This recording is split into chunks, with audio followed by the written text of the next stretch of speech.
안녕하십니까. EBS 문화사 시리즈의 정보석입니다.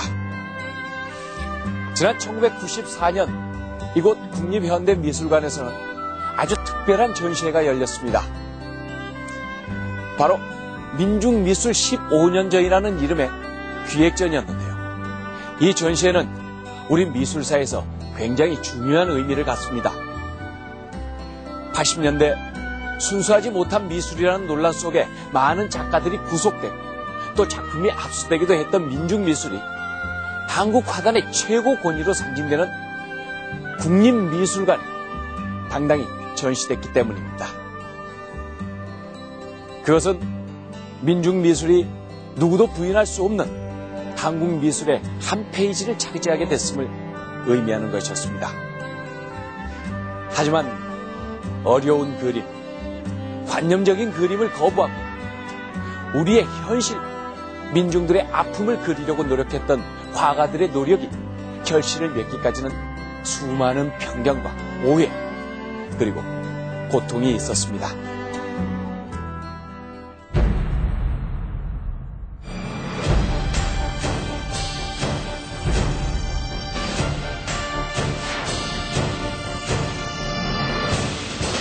안 좋게 말하면 열등한 예술적인 재능이 부족한 사람들이 하는 미술, 예술적인 재능이 열등하다 보니까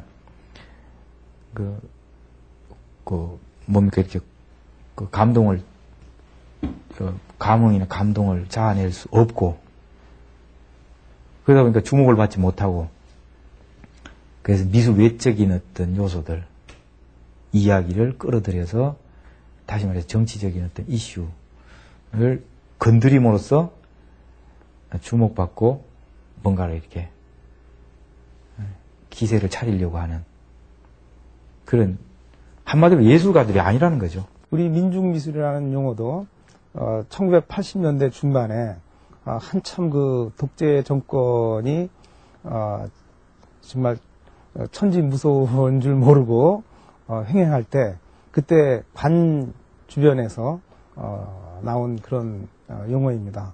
85년까지 민중미술이라는 말은 없었습니다. 사실은. 다만 민중신학이니 이런 말들은 있었었죠. 근데 85년도에 그 당시 문공부에서 마치 그 유태인들한테 별표 이렇게 붙여두듯이 얘들은 요주의 대상자, 요주의 집단 해가지고 민중미술가라고 묶어서 명명을 해줬습니다. 당시 문공부 장관이. 그래서 우리가 민중미술가라고 어느 날 갑자기 민중미술가가 됐네? 그래? 민중?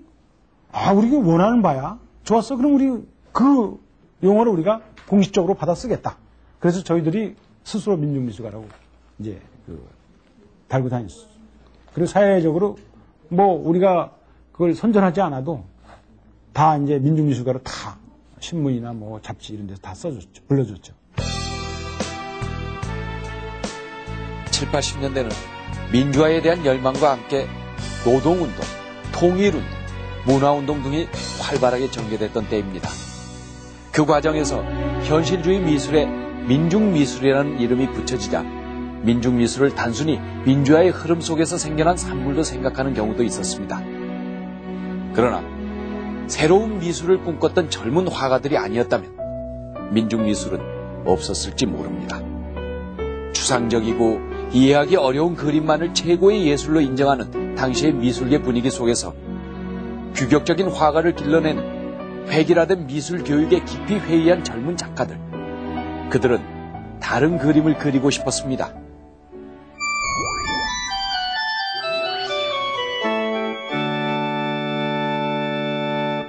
소위 한국의 그 현대미술이 60년대 말에 그 국전을 장악해내고 그리고 젊은 그런 그 청년 작가분들을 전부 현대미술 쪽으로 끌어들이면서 대단히 비대해졌죠. 그러면서 그것이 제도화되고 드디어는 한국 미술의 권력을 이제 쥐게 되고 그런 전행들이 국가 권력과 결탁하면서 상당히 이렇게 많이 번져 있을 때였어요. 그때 당시에 그 미술계에서는 표현의 시대는 끝났다고 얘기를 했거든요. 이제 표현의 시대는 끝나고 회화 자체의 목적이 무엇을 표현하지 않을 것인가 라는 쪽으로 갈 수밖에 없다. 그러면서 그걸 무슨 한국적 그 민주주의란 말이 유신이 내서 만들어냈는데 미술에 있어서도 이 한국성에 대한 얘기 부분들이 찾아야만 한다라는 그 어떤 당위성들은 정책적으로 설정됐다고 해도 과언이 아니죠. 그런데 먼저 그 정책적인 설정이 있은 후에 미술이 성립된다면 정책에 따라가는 미술이 될 수밖에 없다고 생각을 해요. 한국적인 것에 대해서 이제 그 화가들이 이제 고민을 하게 됩니다. 근데 그게 이제 이런 식으로 이제 그림이 드러납니다. 어떤 식이냐면 한 부분은 이제 자연주의 계통의 표현을 하는 그 화가들로부터 이제 한국적 복고주의 형태가 드러납니다. 이를테면 한국의 그 기아지붕을 그대로 잘 묘사를 한다거나 여러 가지 골동품들, 뭐 이조백자라든가 또는 고려청자라든가 또는 뭐 조선시대 때의 자개농이라든가 이런 것들을 잘 구성하고 배치해서 그걸 그대로 그려놓는 것, 그 다음에 한국적 의복을 입은 인물을 화면에 그려놓음으로 해서 이것이 한국적이라는 이런 그 복고주의적인 그 형태가 유행을 하게 되고요. 그 다음에 사람의 손이 인공적인 손이 절제되고 그 자연 형태가 그대로 드러나는 미술로 한국 미술의 특징으로 이렇게 하면서 이런 것들이 이제 모노크롬으로 이제 나타나게 됩니다. 그래서 그런 70년대에는 그런 두 가지 형식이 아니면 화단에 발을 붙일 수가 없었습니다.